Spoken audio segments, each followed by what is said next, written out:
Hi guys, today I will be sharing how to make caramel popcorn. To begin, we're going to make the popcorn. So in a pot, make sure that your pot have a lid. So add 2 tablespoons of oil. To this, I'm going to test if the oil is ready by adding popcorn. If it starts fizzing up, it's ready. So this is 3/4 cup of popcorn. But all in all, I use 1 cup because I'm gonna show you the other way of making popcorn. To shake the pan so the heat is evenly distributed towards the corn kernels.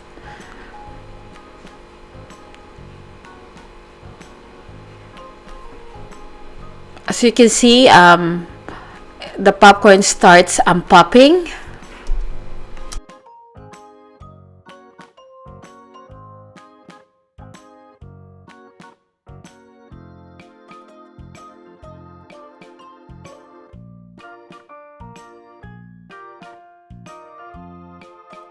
Point, we have our popcorn, so we're just gonna transfer this into a bowl.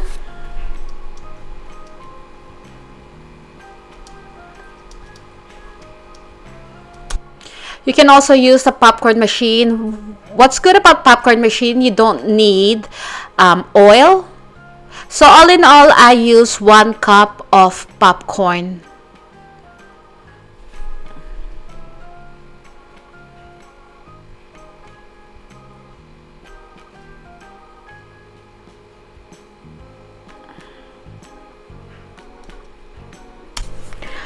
For the caramel, we need 3/4 cup of sugar, half a teaspoon of baking soda, half a cup of butter.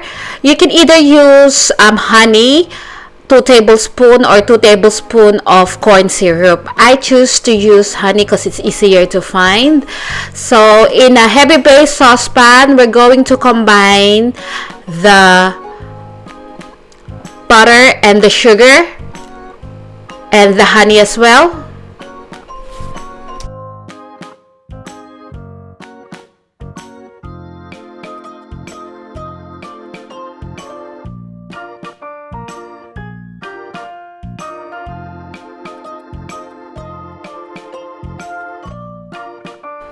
Turn on the heat, medium to low heat. At this point, we can still mix this to help the butter melt. But once the butter is melted, we will stop stirring and let the sugar caramelize. So the butter is all melted.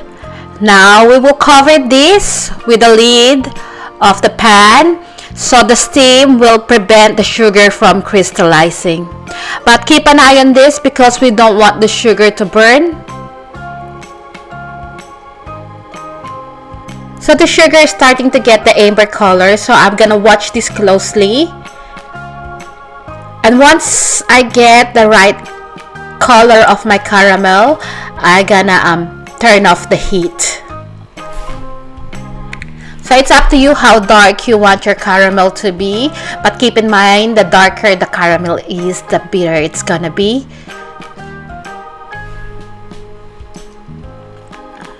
So I've reached my desired color, so I'm taking this out of the heat, and to this I'm gonna quickly add the baking soda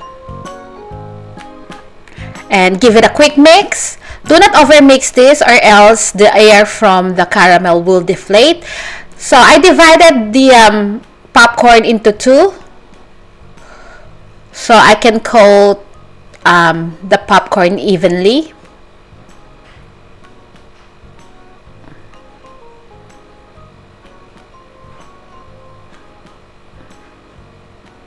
So I'm moving on to my second part of the popcorn.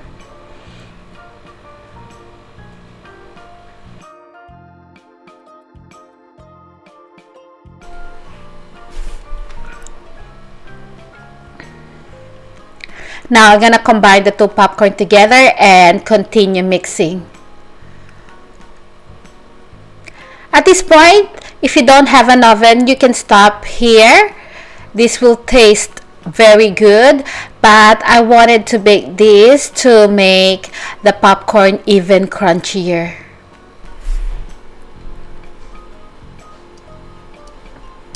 So in a baking pan lined with parchment paper, I'm going to evenly distribute the popcorn. And then I will bake this in a preheated oven at 160 degrees Celsius for about 10 minutes.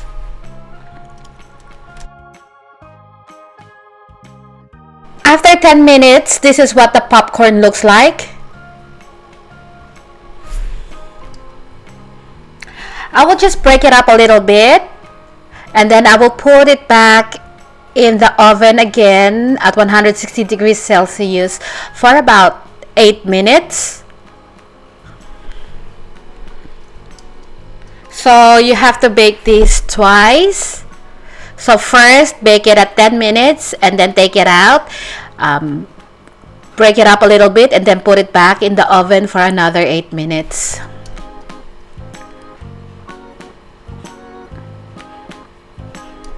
And this is what they look like. Now break it up a little bit and then let it cool down before putting it into your container. If you want to keep this for longer, put it in an airtight container. And this is the finished product. I hope you give this a try. This is so easy to make, and I can guarantee that you're gonna love this. Again, store it in an airtight container to make it last longer. Thank you so much for watching, and I'll see you again next week. Bye!